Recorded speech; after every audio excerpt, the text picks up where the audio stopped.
From New York City, it's the Wendy Williams Show.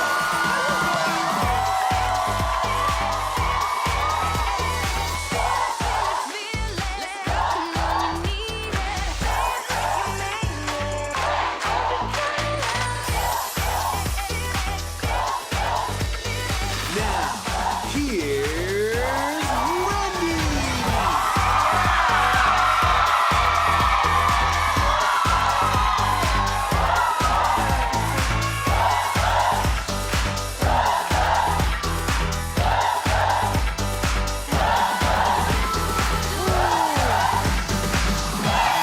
here's Wendy. Thank you for watching our show. Those people, my co-host, the studio audience. How you doing? Okay, let's get started. It's time for...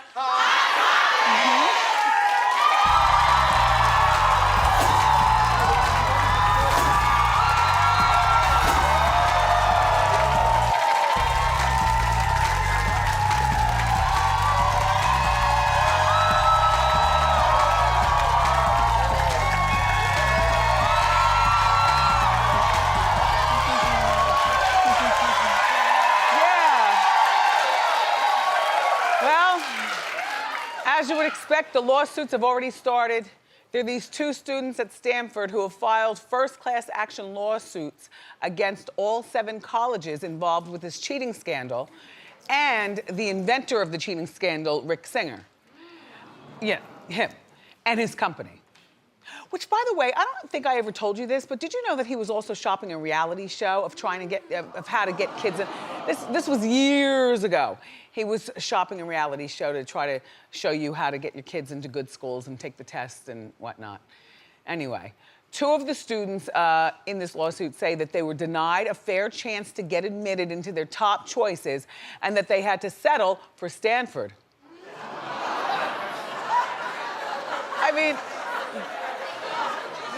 they said that their Stanford degrees are not as valuable as they would have been. Well, you know what? There are a few degrees in life, in my opinion, that will always be valuable, regardless of who cheated and who didn't, and as long as it wasn't you. And that would be Harvard, Stanford, Yale. You know what I mean? University of Maryland, not so much. Like, I like the University of Maryland, but you know what I'm saying? Like, regular schools, not so much. I mean, University of Texas is involved in this scandal, and that degree, not so much.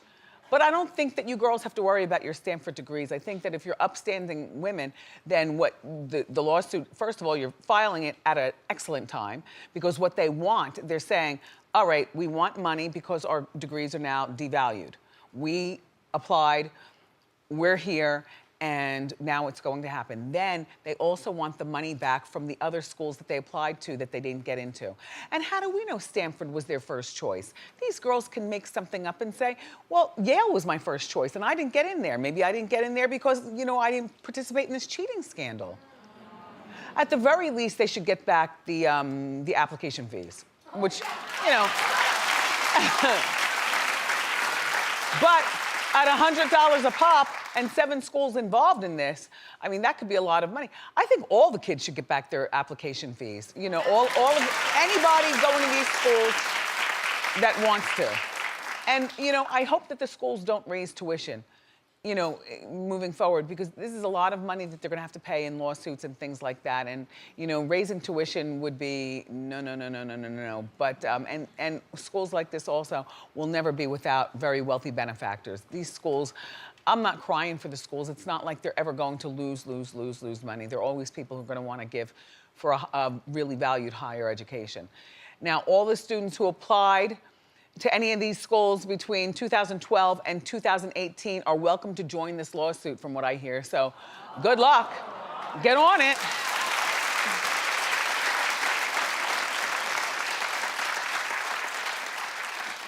Oh, Justin Bieber. I feel bad for him, I do. I really feel bad for him because, you know, he's not well and he shares that with us, which is almost oversharing, but I appreciate him sharing. So he recently asked fans to pray for him because he's feeling disconnected and weird. He put this on his social media. Yeah. And also, he's recently admitted that he's struggling with depression. Now, you know, he's also turned his life over to the church that he belongs to, and he's become a different kind of guy. You know, no more bad boy stuff. And I like the kind of guy he's become. You know, it's happened really fast, but he's been famous since he was forever. I mean, long before we knew him as Bieber, he was already a YouTube sensation with that guitar. Yeah, this is about the time that we met him here at Wendy. He was a real jerk. Oh, but he didn't know what he was doing. This is, like we have the power of forgiveness around here at Wendy, don't we? Yeah. Sure. Look. Oh. He came here, he was really, really mean to our staff. He punched my John Anderson in the stomach. Yes. Bieber wasn't even popular enough at that point to even have girls, you know, screaming for him. His team made us, if we want to have this new kid on. And now, mind you, we're a brand new show at that time too. We were season 1 Wendy. We didn't know Bieber didn't know us. So who's gonna give in? We did. So what we did, we said, okay, you know, bring the kid here. We'll do what you want. We'll hire a bunch of screaming girls his age and put up cones in here to make it look crazy to you watching on TV. And then look. We will hire a bunch of screaming girls to flood 26th Street to make it look like a real police disaster of teeny bopper. It worked though. It worked. It worked. And his mom was here, Patty. His father wasn't traveling with him at that time. His mom was here. His mom was really, really nice, but was not able to contain him. Everything that he did, she would come behind and say, I'm sorry for him. And he just wasn't having it, not from her. He wasn't mean to her, but he wasn't having it from her, us, you, none of them. And then he sang and then he became big. Anyway, look, all right, so now he's 25 years old. So that was 10 years ago. Now he's 25, recent picture, there he is with his wife, Hailey Baldwin. Well, reportedly, Hailey, this is new, is having a hard time dealing with these admissions of depression and, you know, pray for me and things like that. I don't know whether she's having a harder time dealing with that he admitted it, you know, for all of us to kind of share in on it, or whether she's having a hard time marrying, you know, not for nothing, but men are supposed to be stronger than women in marriages. And I'm just saying, I come from those roots and that's what I believe. Like if I was on a boat and the boat was going down and I turned to my husband and he's telling me, pray for me. Are you serious? Are you serious? No. Pray for me. But, you know, Bieber's seen a lot. He's done some really horrific things that a lot of people might not forgive him for. I mean, you know, remember when he urinated in a bucket in a fancy bathroom right in front of us and they posted it? And all of his friends and his security were around and nobody stopped him because he's the boss of them. Remember, he got a DUI after drag racing. I believe his father was a part of that too. His father is really, really permissive with him. Then again, his father is a young father and is going on now and he has a new girlfriend and a new baby. So his father's got another situation, but of course Bieber is his #1 son, and why not? Patty, you never really hear much about Patty. I don't know whether Patty's dating, whether she's, where she lives or anything like that, but you know, at this particular time, he's supposed to be a newlywed. This Hailey Baldwin, she's only 21 years old. They've been dating on and off for 3 years. I think Hailey's roots go deeper in fame than Justin's do, and here's what I'm saying. Justin is the only famous person in his family. His family still doesn't really know what to do with it. His mom, his dad, his siblings. The Baldwins are Baldwins. You know, all the Baldwins are famous. And even though Hailey is not as famous as, you know, Alec or as famous as Billy, you know, she's getting there with this modeling and then marrying Bieber. I feel like there's a certain amount of weirdness that celebrities expect when they take the job, like being annoyed at a restaurant by people coming over to you and having a polite way of telling the people to go away, or being chased by the paparazzi or something like that. For Justin, I don't think he's really wrapped his head around exactly how famous he is. And it's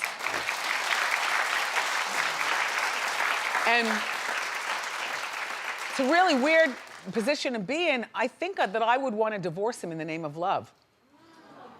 Do you understand? In the name of love and friendship. Like, you know, I'm 21, I met you when I was 17, you know, and that was, when she met him, that was when he was first becoming a good boy. You know, he's been good for like 3 years and he's been consistent with it, so I believe it, you know? But now, you know, he's, you know, with these public, you know, cries, and she's still now only 21. And what if they want to have kids? Is he going to be an adequate father? Is this depression running in the family? Well, clearly it would, you know, running, like what kind of father is he going to be? And then what kind of husband will he end up being? And what kind of man will he be to himself? It's all too much for a 21-year-old, and you know, they can quickly get divorced. The problem is that, and we were talking in our Hot Topics meeting, people were saying that her fans and his fans would hate her for divorcing him. Clap if you would not like her for divorcing him. Oh, wow. So the majority of people feel as though she's gotten out. In the name of love, not mean. Oh, well, good luck, you kids.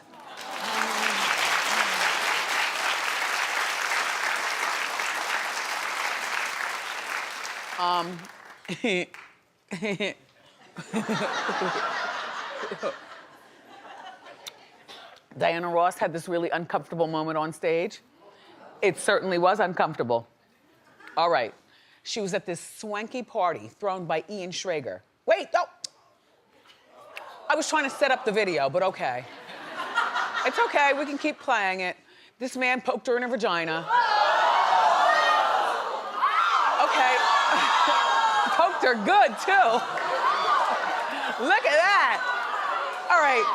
All right, let me tell you what was going on. First of all, you would never expect something like this at a classy woman like Diana Ross's concert. She was performing at a party for Ian Schrager, who was the big man back in the day, Studio 54. Ian Schrager still does have a very big name and a very long wallet. So he was having this party in Manhattan, and Diana was hired to perform, and this is what was going on in the front row, which I was shocked because, not for nothing, I'm thinking all the men in the front row don't care about the vagina. Not at a Diana Ross concert. You know.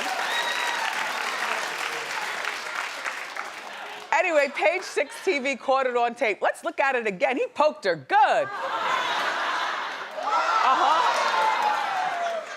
And you're wondering, I know, well, where was her security and where were the people rushing the stage? But that's, you know why they weren't there? Because it's Diana Ross, and you're not expecting this kind of crowd, and you're not at this type of event, and with that front row.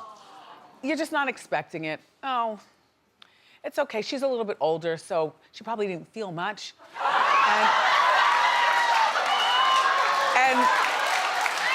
And it was very entertaining to watch. And the concert went on and everybody went home happy, okay.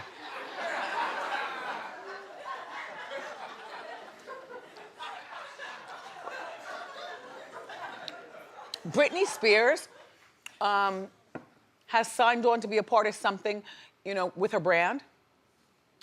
You tell me how you think. Okay, Britney Spears, she's gonna have a Britney Spears themed musical on Broadway. It's not starring Britney. Hold on, exactly. And it's called Once Upon a One More Time. Okay, that's a good name. But again, it's not starring Britney. Not even for one night.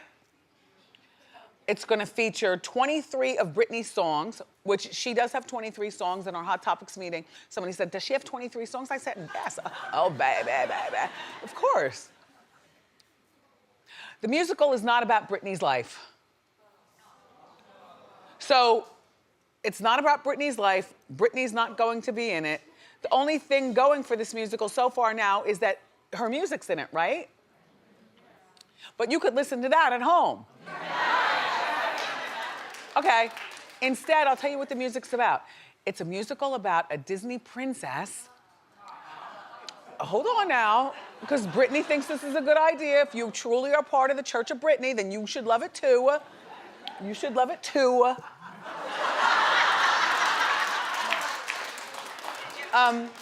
It's about a Disney princess who would happen, and what would happen if, I'm sorry, because there were several Disney princesses. I'm so glad I don't have a daughter. I missed that whole princess thing. There's several Disney princesses, you all know that? Yeah. Okay, so they all kind of get together, and what would happen if they influenced modern day feminism? I know. What is she talking about? I don't know. I don't know what modern day feminism has to do with I'm a slave for you. With the snake and all.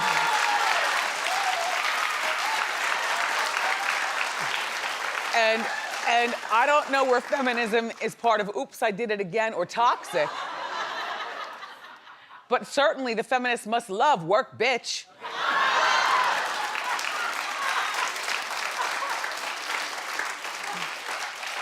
You know, this would be something to see if it was about her life story sanctioned by Britney Spears with Britney in it. Even if she wasn't in it, if she just showed up sometimes. Or maybe not at all, but if it was about her life. And you know, Broadway, this is like a $300 ticket. So I would rather save a little bit more money and then make it an event and just see her in Vegas. Like if you really love Britney, then go see the real Britney. Go see the real Britney in a tried and true sold out show in Vegas as opposed to this on Broadway, but we'll see how it turns. Look, clap if you'd go see this Broadway Britney. Okay. Well, that certainly is enough to keep it open past the first week. Well, it's called Once Upon a One More Time. It begins previews in the fall in Chicago, and then it heads to Broadway. Okay.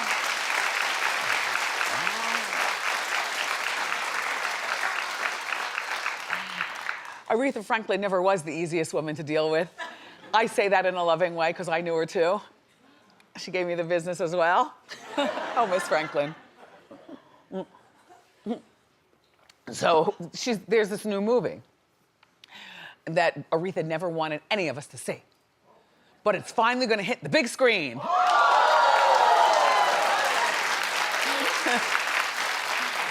Okay. Back in 1972, Aretha made a documentary and it was called Amazing Grace. Literally, this is footage from the documentary. If you're looking for more camera shots, you're not gonna get it. It takes place in a church. There's Aretha singing.